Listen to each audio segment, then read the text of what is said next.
সবাইকে স্বাগতম। আজকে আমরা প্রিয় শিক্ষার্থীরা তোমাদের মাঝে এসেছি।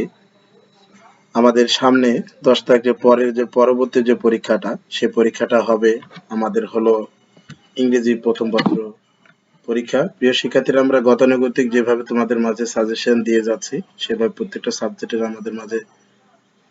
আমাদের মধ্যে সাজেশন রয়েছে। যে সাজেশনগুলো আমরা আমাদের ওয়েবসাইট থেকে তোমরা পড়তে পারবে, এবং যদি তাও তোমাদের মধ্যে কোনো পরামর্শ থাকে কিভাবে দিলে ভালো হয়, আমরা আজকে তোমাদের মাঝে, বেশি কথা নয়, আজকে তোমাদের মাঝে আমরা এসেছি ইংরেজি প্রথম পত্র সাজেশন নিয়ে আমরা আজকে আলোচনা করবো প্রিয় শিক্ষার্থীরা।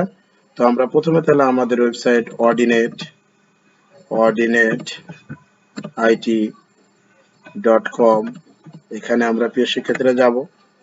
এখানে যাওয়ার পরে আমরা এখান থেকে আমরা যে হোম পেজে ক্লিক করব, এই হোম পেজে ক্লিক করব। হোম পেজে ক্লিক করার পরে আমাদের এরকম একটা পেজ আসবে। এখানে দেখো লেখা আছে, এখানে পড়ার পরে দেখা যায় এখানে দেখো লেখা আছে এসএসসি সকল বিষয় সাজেশন 2000, সংক্ষিপ্ত সাজেশন 2025। এখানে আমরা একটু ক্লিক করব। এখানে ক্লিক করার পরে আমরা নিচের দিকে চলে আসবো। দেখো প্রিয় শিক্ষার্থীরা, একটু ভালো করে খেয়াল করবে আমার কথাটা। 6 নম্বরে দেখো, 7 নম্বরে দেখো ইংরেজি প্রথম পত্র দেওয়া আছে। এটা কিন্তু ডিটেইলস সাজেশন।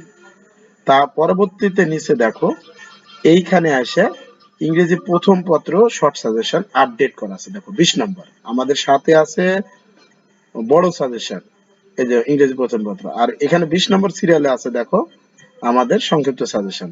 তাহলে আমরা অবশ্যই সংক্ষিপ্তটা শেষ করে যদি দু একটা তোমাদের প্রয়োজন মনে করে, তাহলে ওই 7 থেকে সাজেশন নিতে হবে। তাহলে আমরা দেখা যাক, আমরা একটু সংক্ষিপ্ত সাজেশনে, আপডেট সাজেশনে ঢুকি। দেখো এই আপডেটের উপরে ক্লিক করবে, সাইড সুইটে ক্লিক করলে কিন্তু হবে না, এখানে একবারে আপডেটের উপরে এইখানে ক্লিক করবে, একবারে লেখার উপরে। এই যে দেখো লেখার উপরে ক্লিক করে আমরা ভিতরে চলে গেলাম। এই যে দেখো এসেছি first paper 2025 update suggestion. Update সাজেশনে দেখো 1 থেকে সিন প্যাসেজ দেওয়া আছে, 1 থেকে আমাদের কত 9 পর্যন্ত দেওয়া আছে। তোমরা 1 থেকে 6 পর্যন্ত পড়লে আল্লাহর রহমতে এর মধ্যে কমন হয়ে যাবে ইনশাআল্লাহ। একইভাবে 3 নম্বর কোশ্চেনের জন্য আশা করি 1 থেকে 6 এর মধ্যে চলে আসবে, তোমরা একটু পড়বে। 4 থেকে 5 এর জন্য দেখো 99% গুলো একটু ব্যাচে দেখে শোনা পড়বে, এর মধ্যে কমন হয়ে যাবে ইনশাআল্লাহ। আশা করি 98% কমন থাকবে। 6 নম্বরে দেখো ম্যাচিং রিয়ারেন্স, দেখো রিয়ারেন্স এভাবে দেওয়া হয়েছে। তারপরে আসে হলো প্যারাগ্রাফ, প্যারাগ্রাফ আশা করি এর মধ্যে কমন থাকবে, একটু পড়বা একটু দেখে শুনে।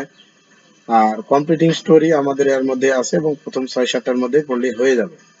তারপরে আসে হলো গ্রাফস এন্ড সেটের মধ্যে আমাদের যে কটা ইম্পর্টেন্ট দেওয়া আছে, এর মধ্যে ইনশাল্লাহ কমন থাকবে। তারপরে আসে হলো রাইটিং ইনফরমেশন লেটার বা ইমেইল, 11 নম্বর কোশ্চেনে যেগুলো আছে প্রথম 6-7টার মধ্যে কমন থাকবে, আশা করি বুঝতে পেরেছো। তারপরে আছে সাবস্ক্রিপশন টেবিল, 12 নম্বর question. Question number writing dialogue, যেটা আর কি রাইটিং ডায়লগে দেখো 12 নম্বর কোশ্চেনে দেখো 99% যেগুলো সেগুলো পড়বে, আশা করি বুঝতে পেরেছো।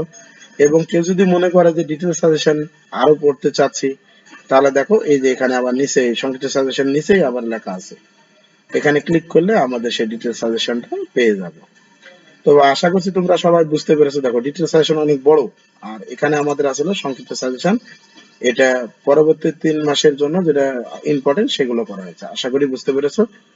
তো সবাইকে, ইংরেজি সাবজেক্টটা সবাই ভয় করে, আশা করি সবাই এভাবে পড়াশোনা করলে সবাই আশা করি যে এ প্লাস এবং 95 97 মার্ক পাবে। তো পরবর্তী ক্লাসে স্বাগতম জানিয়ে আজকের মতো শেষ করে দিলাম। আল্লাহ হাফেজ।